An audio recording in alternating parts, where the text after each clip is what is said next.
Hello, friends. It's Wednesday in Holy Week.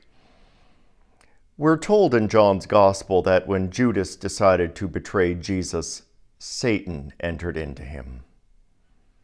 That's one of the most chilling phrases in Scripture. There are a number of instances in the Bible where we're told Satan confronted someone or had a conversation with them. The stories about Jesus' temptation in the wilderness come to mind. But Satan entering someone? We only hear of that here and in Luke's version of the same story.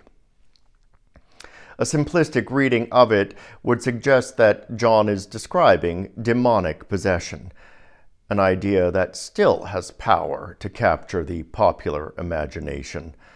Not for nothing has The Exorcist entered the cinematic pantheon.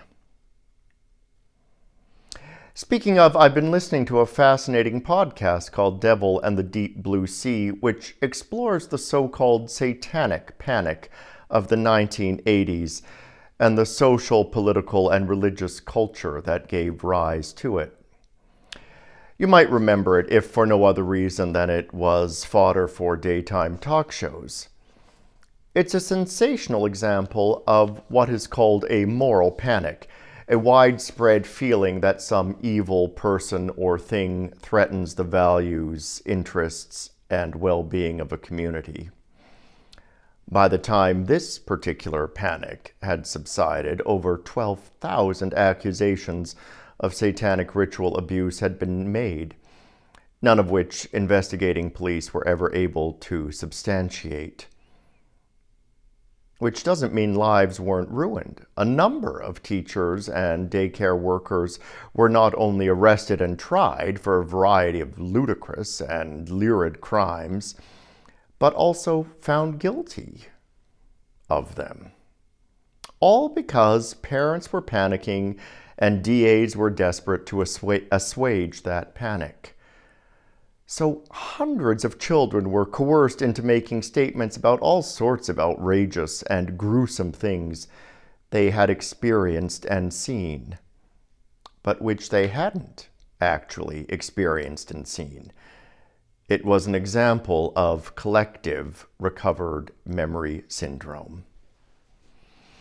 In response to the credulousness of these folks and ones like them who continue to fall for all sorts of bunkum, Carl Sagan wrote a blistering critique called The Demon-Haunted World, Science as a Candle in the Wind, which is as perceptive now as it was then.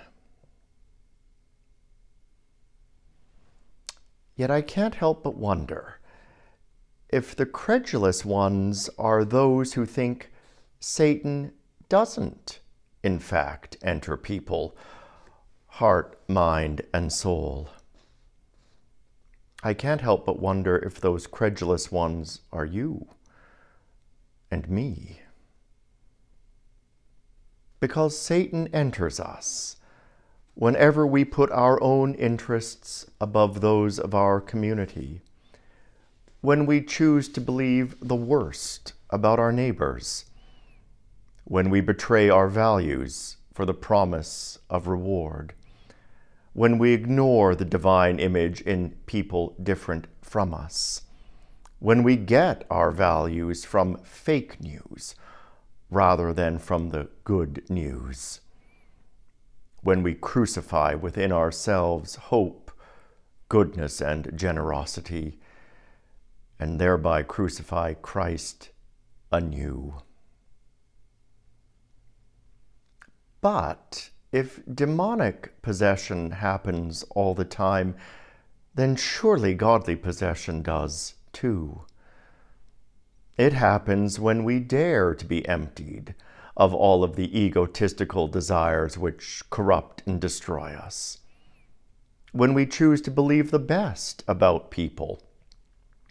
When we clasp hands in love rather than drive nails through them in hatred. When we've come to the end of the road. When it's darkest before the dawn.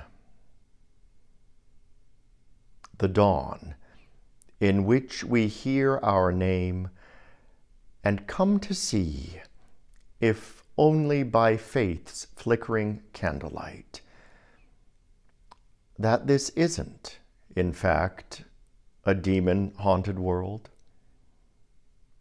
Not anymore. Thank Christ.